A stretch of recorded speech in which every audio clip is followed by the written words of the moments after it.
Welcome to Dice with Death, where anyone could die with a roll of the dice. I'm your direct messenger, Oli Bateman, and today I'm going to be telling you a self-indulgent tale of how Dungeons & Dragons literally saved my life. Before we get into the episode though, if you aren't subscribed to the Dice with Death podcast, I highly recommend you go and do that. Leave us a 5-star review and tell every nerd friend or nerd foe about us. We're a bi-weekly performative Dungeons & Dragons podcast that follows the adventures of Ark, Zakiah and Titus as they explore the neo-high fantasy world of Parlay. Go check it out.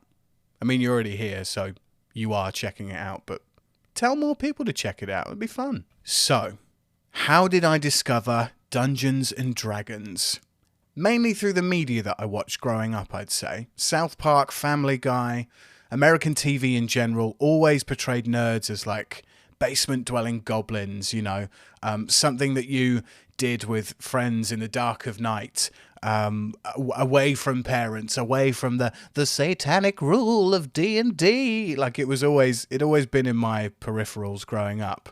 But I don't think it really clicked for me until I started gaming, PC, PlayStation, Xbox, playing games like Dragon Quest VIII or any of the Final Fantasies, these turn-based combat games, these RPGs that let you fight in a party, let you use magic, and let you use ridiculous weapons to defeat your foes. That's when it kind of clicked for me that, okay, I don't have to play something that's already made for me. I can go out there and create my own thing. Podcasts like NADPod and high-quality visual production series like Dimension 20 on Dropout from the guys who made College Humor, they really informed me that actually D&D is so fun and you should give it a go, even if you're not someone who's going to start a podcast. I was listening to NADPod for 2 years before I even had a decent insight check to pick up a set of dice and roll. And even then, I'd owned a copy of the Player's Handbook for a solid year before I even got the courage to open it. If you know the Player's Handbook, when you see that tome of a beast of a book, you look at it and you get a bit like, oh my God, there's so much to read and so much to go through. But it's the best thing I ever did, opening that book, reading the rules, and trying to make myself a character with no help whatsoever.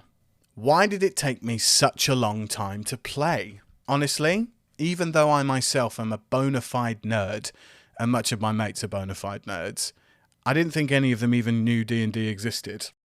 I don't know why I decided to do it, but maybe it was just nerd intuition or something, but I messaged my good friend Jamie Powis. You'll know him as the Ara Cochrane bird person cleric Ark from the podcast.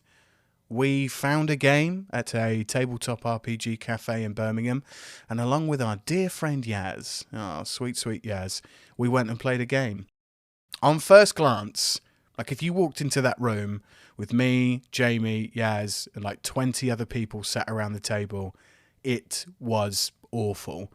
It took us 45 minutes to do one round of combat. It was just so slow, and I have every sympathy for Yaz, who accompanied myself and Jamie now to that night to learn how to do some D&D. But wait, so how did D&D actually save your life? Let's rewind. I was living on my own in a 1-bedroom flat, miles and miles away from all of my friends. If you've ever lived on your own for a long period of time, you'll know just how lonely it can get. It's meals for one, night after night, no one to share a Netflix show with, and only digital voices at the end of multiplayer games to comfort you. I'd recently been made redundant from the best job I ever had and was hopelessly single and about 3 stone heavier than I am now. So in my mind at least, I had all the reasons to be sad and wallowing in self-pity.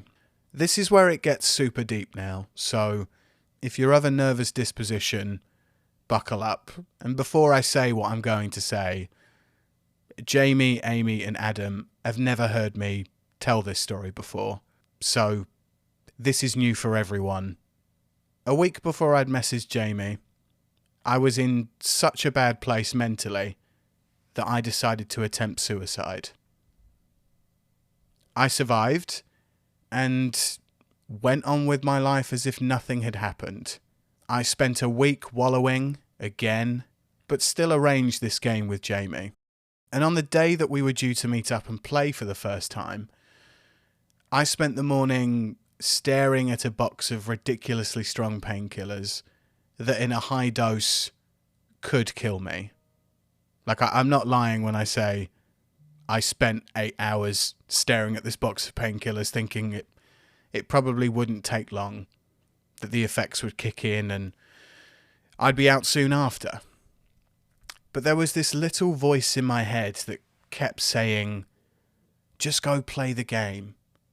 You haven't seen your mates in like ages. Go play, have fun, and we'll reconvene on this whole not wanting to be alive thing later. That was the voice in my head. And I know it sounds cliche, but that was a real light bulb moment for me. Come on, drag yourself out of this pit, you twat, and just get up and sort your shit out. So I did. I got on the train, I went to this cafe, and honestly had the best time of my life in forever. Like, don't get me wrong, waiting 45 minutes for your turn in combat would make anyone want to top themselves, but I was having the best time, sat around this table, learning the mechanics and watching the other players, what they were doing, and making jokes about people I'd never met before with good friends. Honestly, it was a blast. I came home that night and I felt like I actually had something to live for, which in retrospect is so sad, but I felt like me again. I chatted with Jamie over text a few more times, and we arranged to play again the following week, and we took it from there. I think we must have done like 12 weeks in a row of turning up to this cafe and playing every single time, going to those sessions where, you know, they had a dedicated DM to teach us everything that we wanted to know, how to make a character, how to live your character, how to play your character. It was great. Am I okay now? Yes. I'm honestly great now. This happened 2 years ago. I've been to that dark side where you don't feel emotions anymore. There's like a numbness that is all consuming, and it starts in your subconscious but bleeds out into real life. So can D&D help you? 100%. I dare any of you to sit around a table, make silly voices with your friends, attack goblins that are attacking your caravan, and it not help your mental health or your psyche in any way, shape or form. Did my experience of suicide have any effect on the naming of the podcast? What an interesting question, Ollie. That's a really astute question. The answer is yes. I think me and Jamie went through a few different variations of names that we wanted to call the podcast, but I'd had Dice with Death kind of on the back burner, or at least in my mind it was, because I was afraid of bringing it to the table in case it felt too real for me. You know, Dice with Death. That's literally what I felt like I'd been through. But the name stuck, mainly because it was available on Instagram. But honestly, it's a constant reminder to me that it wasn't just D&D that saved my life. It was my friends. Shout out to Jamie for sticking with it and producing this podcast with me. And of course, Yaz for bearing and grinning through all the smelly nerds that she was sat next to, rolling dice. Like, seriously, has no one ever given a nerd a can of Lynx Africa in a Christmas gift set before? Like, spray up, lads, come on. And of course, shout out to Amy and Adam, who by coming along on this little storytelling adventure of ours have helped reinvigorate my love of life. Here's the important part. If you need help, there is help out there. In the UK, the Samaritans, the NHS, Mind, NSPA, all these organisations are there to help you when you need it. For the rest of the world, Google your country's organisations that are there to help you when you need it. And above all else, talk to your friends and family if it's safe to do so. My friends and D&D to some degree, saved my life. So please seek help when you need it. Thanks for listening to this episode. It's not always easy to listen to someone talk about their experiences, but in the case of your friends or family, you must always listen. Like really listen. And ask the question, are you okay, more than once. Double and triple check. Because you might just be helping someone without even realizing it. Like my friends did. Thanks for listening. Merry Christmas. Happy holidays. And may you always crit on your death saves.